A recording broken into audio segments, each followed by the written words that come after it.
I grew up in a neighborhood right next to right next to Harlem. Well, we had an interesting neighborhood. It was a little Irish neighborhood with Columbia University all on one side, like including everything connected with Columbia, like Juilliard School of Music was there, and the Union Theological Seminary, Jewish Theological Seminary, Riverside Church, St. Luke's Hospital, St. John the Divine Cathedral, all of that stuff on one side. On the other side, Harlem. And we call our little neighborhood White Harlem because it sounded bad, you know.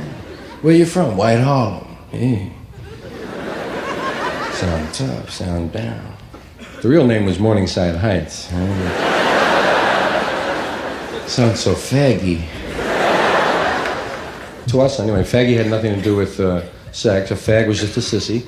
Fag was a guy that wouldn't stay out late or go stealing or hitching on trucks or something, right? Ah, he's a fag, he's gotta go home. Go home, you fag! It's 10 o'clock, the big fag's going home. Queer, we knew what a queer was. Queer was a queer, right? Queer was the word you learned after homo. He's a homo. He's a homo. Hey, he's a homo. Hey. Then queer. In fact, the difference between a fag and a queer, a fag was a guy that wouldn't go downtown with you beating up queers, right? That's part of that Irish street macho of the era. We were still into gang fighting then and all that. But talking about being black, like I've been black since I was 14, I think, on and off, kind of, sometimes darker than others, depending on who I was hanging out with.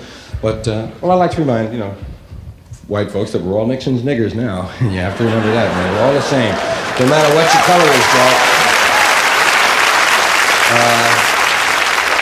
But it was very natural to become kind of interested in black street culture because it's attractive. It's free, oddly enough. You know, the least free people are the freest to be free in their culture and their dealings. You get more eye contact from a black person in the street. They're easier with their body, man. They're more open with their songs, with their troubles. You know, there's a freedom, there's a liberation in it, which we saw. And Dick and I noticed, like, if you take 5 white guys, I mean Anglo, Irish, English kind of my white guys, not some exotic Middle European white guy, but this really white guy, Jim, you know, like phosphorescent Irish skin, man. You see us glowing at the beach, right? Burning peeled, man. I never try to get a tan. I just try to neutralize the blue, you know? If I can keep even with flesh tone, I'm happy, man. It's just too hard. You gotta go out 7 minutes the first day, 9 minutes the second day, 11 minutes the third day. Then it's cloudy for 3 days. You stay home on Sunday, you fall asleep drunk at the beach 7 hours, burning peeled for a week and a half. So you get 5 white guys like this, my kind of guys from my neighborhood, you know, these guys here, 5 white guys, and put them with 5 black guys and let them hang around together for about a month. And at the end of the month, you'll notice that the white guys are walking and talking and standing like the black guys do. You'll never see the black guys saying, "Oh, golly, we won the big game today. Yes, sir.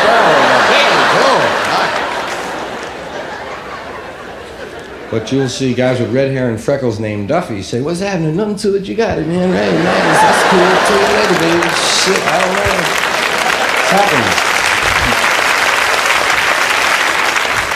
Hey, where do you think you're going now?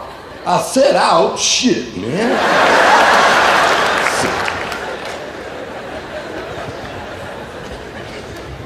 Because the voices that I heard, you know, the Irish voices were like that. These were the guys I grew up with. Third generation, Eastern, Urban, Irish, Catholic. Right, this is a working class accent. But you're on the rise, starting to vote Republican, move to Queens, right, starting to, beginning to be in managerial. Those cats. The older guys were like this. This here was your further back, your first generation, or whatever the second. These guys, Archie Bunker, I don't know your numbers. Archie Bunker, Ralph Cramden, a lot of guys down in the series, your West Side Barfly.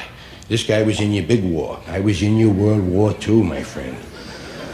This was one we was in, we wanted to win, and we won. This wasn't no police action, no draw. This here was your war, we wanted to win it, and we won it. Give me another one over there, Charlie. Back me up, give her one down there, have one for yourself and one for the guy that just came in. Where'd this pick go? I didn't see this pick. So these guys here was the kind of voices that I grew up with. You know, hey, father, can we have a basketball? With Billy Lot of ball, right? We were attracted to the black music as well, man, because it was, you know, I don't know. It was the groups. It was the beginning of the hallway groups, what I call them.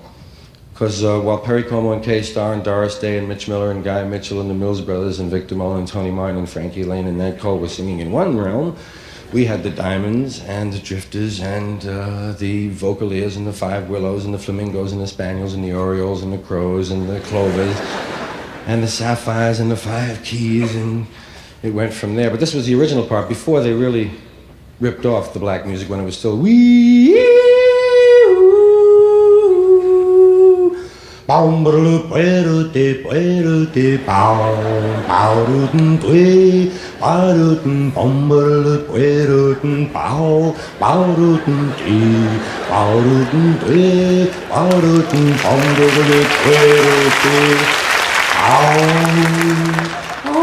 Then you just go from there, whoever had the next part. It was nice. Everybody could sing every part because your voice was cracking anyway, right? Yeah, you could do them all. Okay, John. Okay, come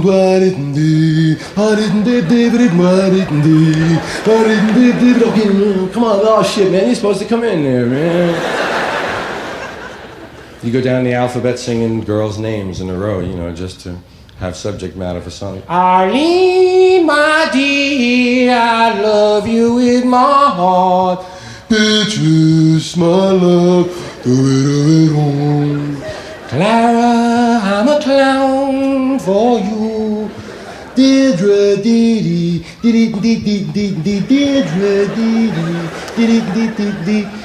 He was tough, man. Edith and Ethel, none of them had good romantic sounds to them. Ethel. I was always waiting till they got down to Yolanda, man. I was going to be ready. I had Yolanda and Zoe. I could never figure out anything for X. Now we have Ms. Hollander. Yeah. You're using the word black, and of course, black, the use of it is a signal that when a group of people said, we kind of demand to be called this, or would like to be referred to as this, that there's validity in that. You can be called whatever you want to, man, as an individual or a group. Really, you can. Now, your name can be spelled S-M-I-T-H, and you can pronounce it Janowski if you want to, man.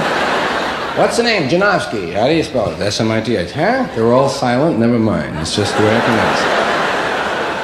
You could if you wanted to, man, and get away. Anything you want. So it was cool. Like, black consciousness made a lot of other people, other groups aware of their consciousness, and they're together, you know, they're, in a way, they're separateness, but they're self-esteem, you know. I think of black consciousness, and then I think of Irish consciousness, and then I think, when they're conscious, they're great. That's my gang, you know, it's okay to hit your own gang. Yeah. So blacks, like, you used to get a fight if you called someone black, right? Who you calling black, man? Now it's, hey, who you calling Negro, man? Older guys didn't mind. Old guys, because a colored guy, I'm a colored person. And I feel like I'm a Negro or a colored person or black, or whatever you like. Some people went for Afro-American. Afro-American only lasted for about 2 weeks, though, man, you know? A little cumbersome, hard-tooled, and black was cool. Black is right, black is straight. And there's value in what you call people. Like Whitey, I think about white guy, you know. Sounds kind of dull, man. Bland and colorless white guy. Whitey. Any variation on it that you want to get. Haystack. That's one we don't hear a lot. Gray, too. Gray. We're grays, man. Charlie and the Man and O'Fay. Caucasian. I never really liked Caucasian, you know? Sounds like a shoe style. Let me hold the Caucasians in a 9D.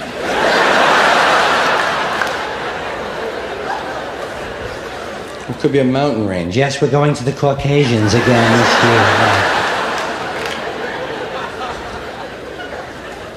year. Or an order of monks that makes wine somewhere. The Caucasian fathers, very fine wine. Could be an illegal operation. Well, she's had 2 Caucasians already.